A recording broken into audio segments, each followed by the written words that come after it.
জলদস্যুদের কবল থেকে ফেরা 23 নাবিককে বরণ করে নিয়েছেন স্বজন, জাহাজের মালিক এবং বন্দর কর্তৃপক্ষ। আজ বিকেল 4টার পরপরই তাদের বহনকারী জাহাজ এমভি জাহানমণি চট্টগ্রাম বন্দরের এনসিটি জেটিতে পৌঁছানোর পর আবেগ আপ্লুত হয়ে পড়েন নাবিকরা এবং এক পর্যায়ে তারা নেমে এলে স্বজনদের আলিঙ্গনে সেখানে আবেগঘন একটা পরিবেশের সৃষ্টি হয়।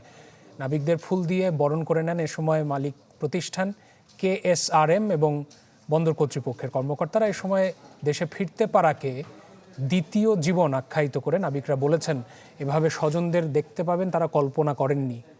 সোমালিয়া জলদস্যুদের হাতে জিম্মি হবার 2 মাস পর এই 23 নাবিক দেশে ফিরলেন।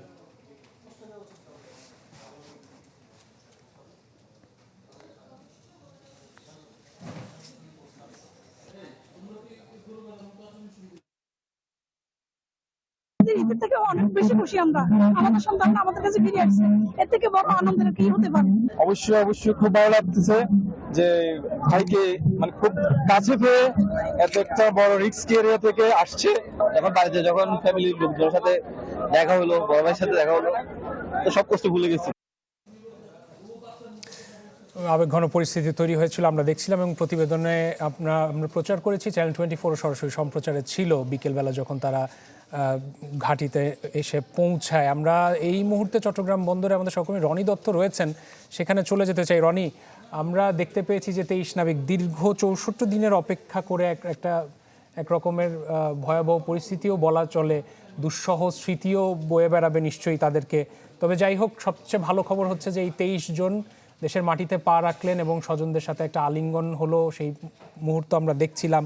কেমন একটা আবেগঘন পরিস্থিতি হয়েছে, আপনারা ওখানে ছিলেন এই সময়, আপনাদের চোখে কিভাবে এই মুহূর্তটা ধরা পড়েছে জানতে চাইব প্রথম কথা। দ্বিতীয় কথা, যে 23 নাবিক দেশে আসলেন, তাদেরকে কোনো রকমের এরপরে মেডিকেলের টেস্ট হতে পারে কিনা বা পুনর্বাসনের কোনো প্রক্রিয়ার মধ্য দিয়ে যেতে হবে কিনা, বা এই বিষয়ে কর্তৃপক্ষ কোনো বিবৃতি দিয়েছে কিনা?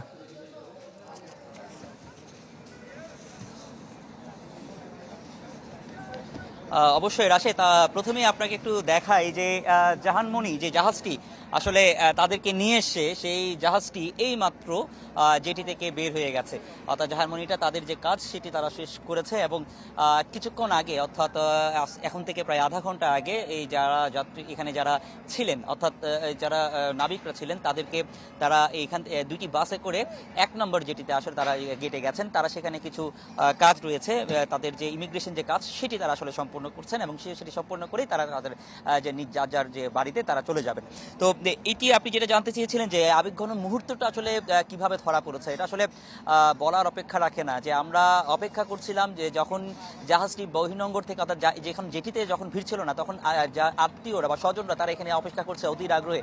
তাদের চোখে মুখে একটি উচ্ছ্বাস দেখছিলাম যে আচ্ছা কখন তার স্বজনকে দেখতে পাবে, তার কখন তার যে ছেলেকে, কেউ তার হাজবেন্ডকে, মানে এই যে একটা আবেগঘন একটা মুহূর্ত তারা অপেক্ষা করছিল কখন তারা দেখতে পাবে। এবং যখনই জাহাজটি দৃশ্যমান হয় নদীতে, তখন তারা হাত নাড়ছিল। মানে এই যে আসলে তারা জাহাজটির দিকে হাত নাড়ছিল, তার স্বজনদেরকে তারা হয়তো দেখতে পাচ্ছিল না, কিন্তু তারা হাত নাড়ছিল।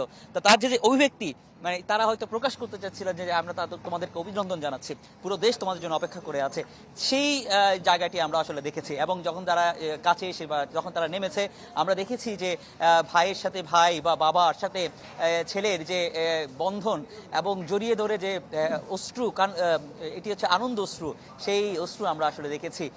মায়ের যে বুকের যে আনন্দ, মুখের আনন্দ, সেই আনন্দটা দেখেছি। যে ঈদের আনন্দ, মা যে বলছেন যে ঈদ তারা করতে পারেননি, ঈদের রোজা তারা রাখতে পারেননি ভালোভাবে, তাদের শুধু তাদের যে সৃষ্টিকর্তার কাছে তিনি আসলে ফরিয়াদ জানিয়েছেন যে তার সন্তানকে যেন তিনি নিরাপদে ফিরে আসে। সেই আবেগঘন মুহূর্তটা আমরা দেখেছি।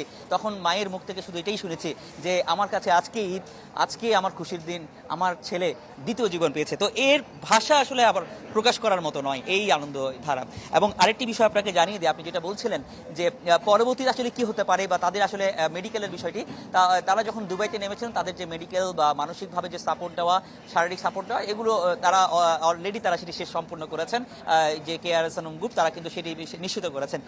এবং এর পরবর্তী আমরা আসলে যেটি জেনেছি যে এখানে একটি ছোট যে সংবর্ধনা হয়েছে, এরপর তারা ওই মালিক পক্ষ থেকে আসলে কোনো রকম এখন আপাতত সংবর্ধনার অনুষ্ঠান আয়োজন করেনি। তারা আসলে মূলত তাদেরকে তাদের যে কমিটমেন্ট ছিল স্বজনদের কাছে পৌঁছে দেওয়া নিরাপদে তাদের নাবিকদেরকে, সেই কমিটমেন্টটা তারা এখানে রাখার জন্য তারা কিন্তু এখানে এসেছেন এবং তারা সেটি করেছেন। এবং তারা যেটা আমাদের বলছেন, মেহরুন করিম অর্থাৎ তিনি এই প্রতিষ্ঠানটির প্রধান নির্বাহী, যিনি এই সোমালিয়া থেকে তাদেরকে উদ্ধার করার ক্ষেত্রে পিছনে সবচেয়ে গুরুত্বপূর্ণ ভূমিকাটি রেখেছেন।